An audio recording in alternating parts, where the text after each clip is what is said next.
Welcome back. There's a famous Chinese proverb which states, when the winds of change blow, some people build walls, others build windmills. It illustrates how you can harness the flow of life into something positive and creative by being open rather than resisting it. Try to find hidden blessing in every situation. So in our previous video, we have learned use of in, on, at with respect to timings. Here we'll be learning it with respect to location. So here we go. At specific locations, at addresses, companies, stores, events, parties, desks, counters. So at is used with these. In is used with enclosed spaces, buildings, organizations, regions, water, deserts, mountain ranges, forests, cities, countries, continents, the sky, space, cars, group of people, little boats.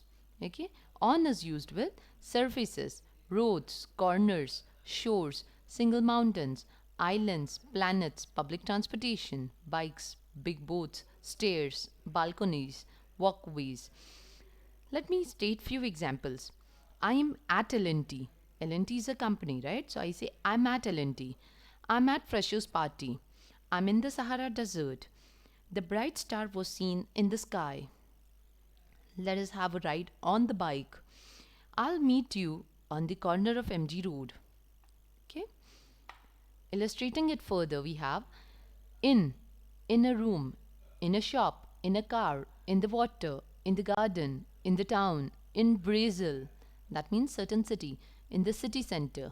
When I use at, I say at the bus stop, at the door, or at the gate, at the traffic lights, at a desk, at the top of the page, at the end of the street. For on, I say on the shelf, that means on the top of or on the surface of the shelf, on a shelf, on a plate, on the floor, on the wall, on the ceiling, on the tree, on the grass, or on the bike. What if I want to say I'm at school or I'm in school? If someone says I'm at the school, that means the person is literally or physically inside the school building. Okay? And if someone says I'm in school, that means he is studying in school or college or university, but not necessarily inside the school building at that moment. Okay? So if you are in the school building, you have to say I am at school. Okay? And if you are having education in school, okay, if you're taking education in school, you'll be saying I'm in school. Cool, right? Here we have three comparisons in short. So I use at when I'm talking about a specified location, either home, I'm at home, or I'm at the corner, right? So it is used to specify points. On is used for the surfaces, right? I'm on the island, okay? I'm on an island, or I'm on certain large vehicles, okay, on their surfaces. We use on. In is used if I'm in certain city or in the country. So places with boundary, in is used. Okay. So let's specify few more examples. I can also say I'm in India. I'm at Pune. Okay. We have few more examples which will clarify you things better. Tom wasn't at home. He was at school. So here I'm using at in order to specify that location. So Tom was not at home.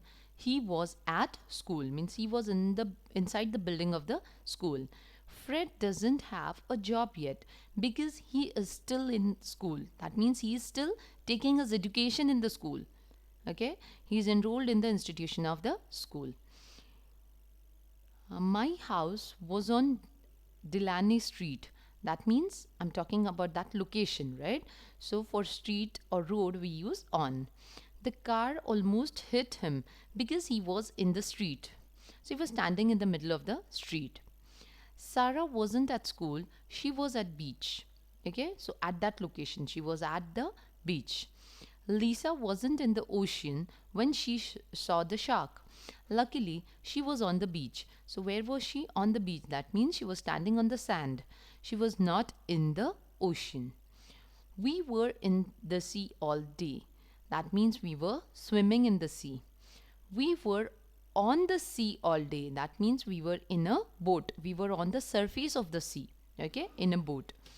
I have a beautiful house on the sea. On the shore. I mean, on the sea, that means on the shore. Jane was in a rowboat when she saw the whale. That means a small boat. Natalie was on the cruise ship when she saw the whale. That means she was on the big boat, on the surface, right? Here we have until, since, and for. Until Friday, until December, until 3 o'clock, until I come back. Here I have few sentences. I'm staying in New York until Friday. Mark lived here until 2010. Don't go anywhere until I get back. Stay here until I come back. Okay? Since. Since Monday. Since 1998. Since 2:30. Since I arrived. So I'll be using it in sentences as it's long since we met. It's raining since I arrived. Or I'm waiting for the parcel since Monday. You must have observed some products have label as since 1850. Okay? So what does it mean? It means the product was launched in 1850 and it is there in the market till date. Okay? So it's a style for marketing. Next is for 3 days, for 10 years, for 5 minutes, right? For a long time. So it means, or for means a period of time. I have few sentences here. He was in prison for 10 years. I went out for 3 days. We were waiting here for him for a long time.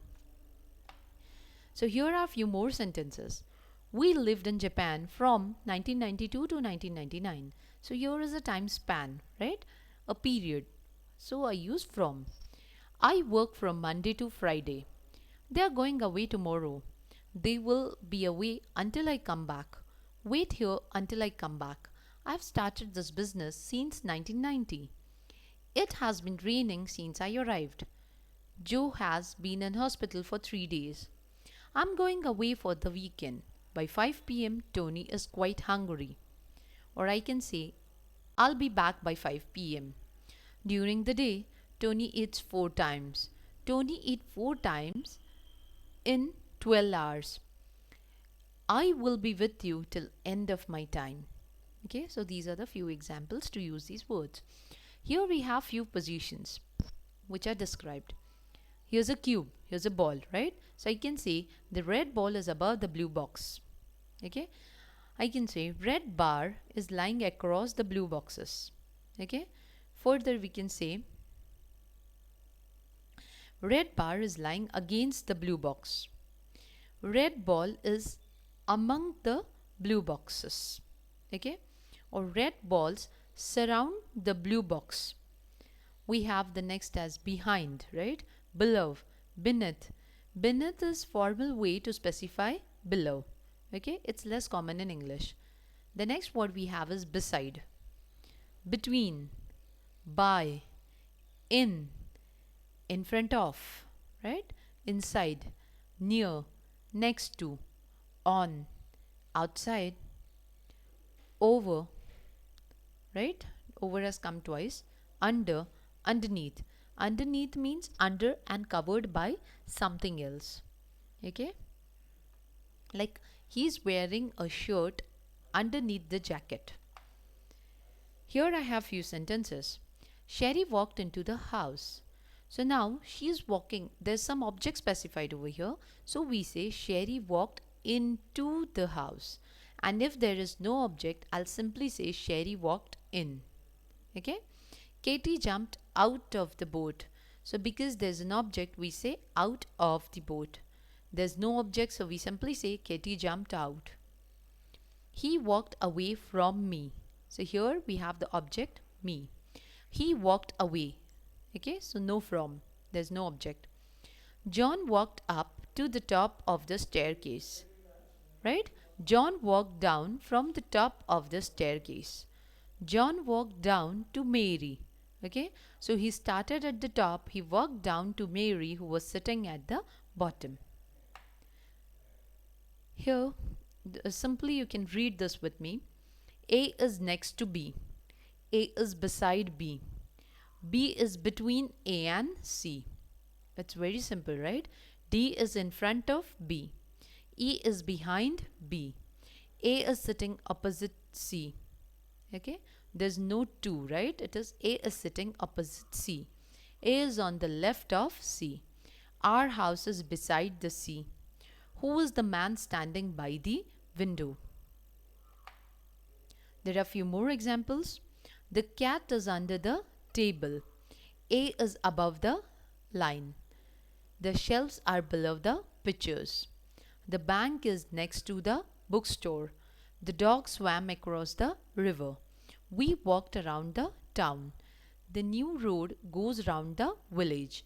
They walked past me without speaking. We walked up the hill to the house. Don't fall down the stairs, or don't fall off the cycle. Okay? Here we have few phrases that use in, under, on, right? So let us see them. In a bad mood. I'm really in a bad mood. Please don't trouble me. In a mess. It's like in being in a pickle also. Like I'm now in a mess. In demand. So I can say the programming language Python is in demand. Under pressure. So like under pressure, I say nowadays I'm finding myself under pressure. Okay. Under the weather. Under the weather means feeling unwell. Okay. So I can say today I'm finding myself under the weather. That is, I'm not doing well. Under fire. So under fire means you are personally being blamed for the problems that are happening around you. Example, she is now under fire for the tragedy with her husband. Like people are blaming her for the tragedy what has occurred with her husband. So she is under fire. Okay. The next what we have is on a roll. On a roll means things are really going well. Okay. On the ball. On the ball means aware of what's happening or what's going on around you. Okay. And you're good at dealing with the problems. Like I am on the ball and will soon get rid of the issue. Okay. On demand. Netflix is on demand TV service. On another planet, I can say, like in being in another world, I can say that family lives as if they live on another planet. On fire. On fire, I can say you are on fire today. That means people are impressed by you, how much you work, the way you're doing, or how successful you are. Okay, so that's a good way to tell you are on fire. That is, you're famous today, right? People are impressed with you. So these were a few simple phrases. Here's a joke for you. In a grammar class, the teacher asks her student, when you sing, you say, I sing. What do you say when your brother is singing? The student replies by saying, I say, shut up, you are a terrible singer. It's just a part of joke. So it's time for a sign